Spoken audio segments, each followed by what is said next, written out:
एक बार एक महल के द्वार पर बहुत भीड़ लगी हुई थी। भीड़ बढ़ती जा रही थी।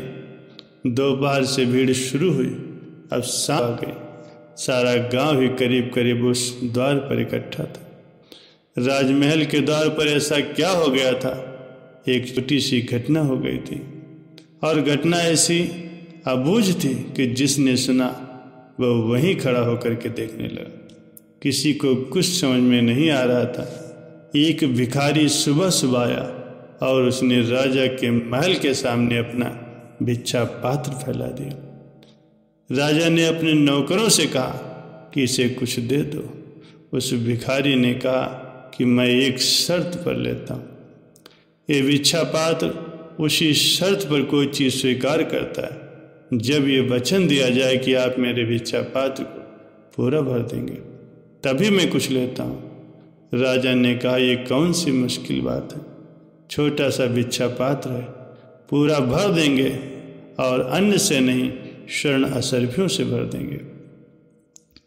भिक्षुक ने कहा, एक बात और सोच लें, बाद में पछतावा ना आए, क्योंकि इस भिक्षा पात्र को लेकर के मैं कई द्वारों पर गया हूँ और न मालूम कितने लोगों ने यह वचन दिया कि इसे पूरा भर देंगे, लेकिन वे इसे पूरा कभी नहीं भर पाए और बाद में उन्हें क्षमा मांगनी पड़ी।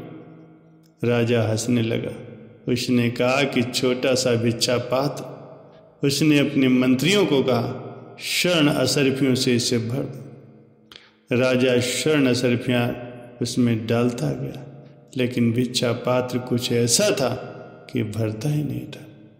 सांझ हो गई, सूरज ढलने लगा, लेकिन भिक्षा का पात्र खाली का खाली रहा। तब राजा भी घबराया, पैरों पर गिर पड़ा। उस भिक्षुक से बोला, इस पात्र का क्या रहस्य है? क्या जादू है इसमें? ये भरता क्यों नहीं? उस भिखारी ने कहा, राजन, इसमें कोई जादू नहीं, कोई रहस्य नहीं, बड़ी सीधी सी बात है। मैं एक मरघट से जा रहा था, वहाँ पर एक आदमी को खोपड़ी मिल गई। मैंने ही उसे भिक्षा पात्र बना लिया, और आदमी की खोपड़ी कभी भी किसी भी चीज़ से नहीं भरती, इसलिए ये कभी नहीं भरेगा। प्यारे सज्जनों, हम भी ठीक इसी भिक्षा पात्र की तरह हैं। चाहे हम कितना ही क्यों न पालें, लेकिन हम कभी भी नहीं भरते, क्योंकि हम मन के सहारे जीते हैं। हमारे मन की असीमित इच्छाएं हैं। दुनिया का हर एक पदार्थ मिल जाए, हर एक सामान मिल जाए, लेकिन हमारी मनोकामनाएं कभी भी पूर्ण नहीं होती। प्यारे सज्जनों, संत फरमाते हैं कि माया पीछे तो दौड़ा फिरता, काम तो अपना भूल गया, अंत समय कुछ काम ना आए, माया तुझको पल पल भटकाए। प्यारे सज्जनों, गुरु साहब जी फरमाते हैं कि अगर कोई 1000 रुपये कमाता है तो वो लाखों की प्राप्ति की ओर निहारता रहता है, उसे कभी भी तृप्ति नहीं होती। वो माया के पीछे सदा मारा मारा फिरता है, अनेकों भोगों को भोग भोग कर भी वो तृप्त नहीं होता, बल्कि मर खप जाता है। ये सब मार धाड़ स्वप्न की तरह गुजर जाती है, लाभ कुछ नहीं होता। धन माल और सामग्री शरीर से संबंधित होती है, साथ जाने वाली चीजें नहीं। कारून ने जैसे 40 खजानों के बादशाह, रावण जैसे सोने की लंका रखने वाले इस दुनिया से चले गए। इंसान आज अगर पागल है तो इन्हीं साजो सामानों के लिए। ज़्यादातर लोग पैसे की हवस के लिए दिन रात एक किए हुए हैं। बहुत मिल भी जाता है, लेकिन उससे संतुष्टि फिर भी नहीं होती, और पाने की चाह और इकट्ठा करने की चाह उन्हें तड़पाती रहती। आप रावण की तरफ निगाह मार कर देखें, उसकी तरफ ध्यान दीजिए। उसके पास किसी वस्तु की कोई कमी नहीं थी, धन दौलत, बहुत रुपया पैसा था, इतना पैसा कि सोचा भी नहीं जा सकता। उसके नौकरों के पास भी सोने के मकान थे, क्योंकि सारी लंका ही सोने की थी। तो इतना सब कुछ होने के बाद संतों ने रावण को मूर्ख कहा है। मूर्ख का खिताब मिला। सब कुछ होते हुए भी साथ कुछ नहीं रह गया। सारा परिवार तबाह हो गया। खाने को मिल जाए, मेहनत का हक हलाल का मिल जाए, तो उस जैसा खाना दुनिया में कहीं कोई और नहीं। ऐसे ऐसे गरीब सज्जनों को भी देखा है जो बेचारे मजदूरी करते हैं, शाम को 100-200 रुपये मिल जाते हैं, खाना खाते हैं, खुशी से हंसी मजाक से अपना जीवन गुजारते हैं।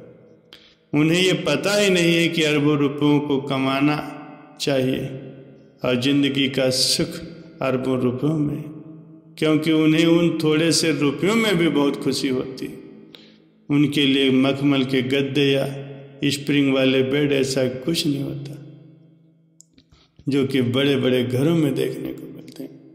वो कमाई मेहनत से करते हैं, चाहे बालू का टीला हो उस पर भी लेट जाएंगे, चाहे कंकड़ पत्थरों का बिछौना हो उस पर भी उन्हें नींद आ जाती, क्योंकि जो मेहनत करते हैं उनका हाजमा भी अच्छा होता है, उन्हें नींद भी बढ़िया आती। सुबह उठते हैं चैन से, आनंद से, कोई टेंशन नहीं होती, कोई परेशानी नहीं होती। जरा उनके जीवन को देखिए, उनको पंखा भी नहीं चाहिए, बाकी साजो सामान से उन्हें क्या लेना देना, फिर भी उनका शरीर मजबूत होता है, कभी बीमार नहीं होता, क्योंकि वो मेहनत करते हैं, हक हलाल की कमाई खाते हैं। धर्म ग्रंथों में भी लिखा है कि खाली मन शैतान का घर होता है।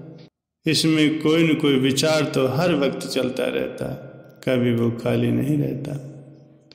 अगर आप बुरे विचारों से बचना चाहते हो तो मेहनत करके खाओ, ईमानदारी की खाओ, चाहे थोड़ा मिले ज़्यादा मिले, आप टेंशन मत लो, आप बढ़िया जीवन जी रहे हो। आपको सदगुरु के सत्संग की प्राप्ति हो रही है, उनकी चरण शरण मिली है, घर आपस में प्यार मोहब्बत है, किसी प्रकार की कलह क्लेश नहीं है, तो आपसे बढ़कर इस संसार में सुखी कौन है। और अगर संगमरमर के महल हैं, उसमें रहने वाले सिर्फ 2 ही लोग हैं, लेकिन उनके सुर में सुर नहीं मिलता, तो चाहे उनके पास अरबों रुपयों की भी दौलत हो, बंगले हों, कोठियाँ हों, तो संतों ने उसे शमशान भूमि कहा है, कब्रिस्तान कहा है। वहाँ पे जो सन्नाटा छाया रहता है, कभी कभी रोने कराने और चिल्लाने की आवाज़ें आती, तो इससे घरों का क्या फ़ायदा, ऐसी कमाई का क्या फ़ायदा जो दूसरों की घास फूस की झोपड़ी हो, छोटा सा घर हो, मेहनत करने वाले लोग हो, तो उनकी तुलना किसी राजमहल से कम नहीं हो सकती। मेहनत में बड़ी शांति है। सभी लोग सुबह 4 बजे उठें, मालिक को याद करें, भक्ति इबादत करें, अपने अपने काम धंधे पर जाएं। ऐसे समय में मेहनत करो और अपने सदगुरु का शुक्राना करो, उसके नाम का सुमिरन करो, तो आपको खुशियाँ मिलेंगी, शांति मिलेगी। सुमिरन के बिना शांति कभी नहीं मिल सकती, और मेहनत हक हलाल के बिना अंदर से मालिक का ख्याल आ ही नहीं सकता। बुरे गलत विचारों का आना जाना लगा रहेगा, ऐसे ही विचार आते रहेंगे और मन आपको गिराता चला जाएगा। सज्जनों, सदैव अच्छे काम करो, मालिक को याद करो, कभी भी माया के पीछे पागल मत बनो। आपके जीवन का क्या मकसद है, जीवन में आपका क्या करना है, आपने अपने जीवन में किस लक्ष्य को पाना है, आप अपने उस लक्ष्य से मत भटको। संत सदगुरु की बताए गए मार्ग पर चलो, आप रास्ते से कभी नहीं भटकोगे। मालिक आपका सदैव मददगार होगा, उसका सुमिरन, उसकी भक्ति करोगे तो वो आपकी मदद जरूर करेगा।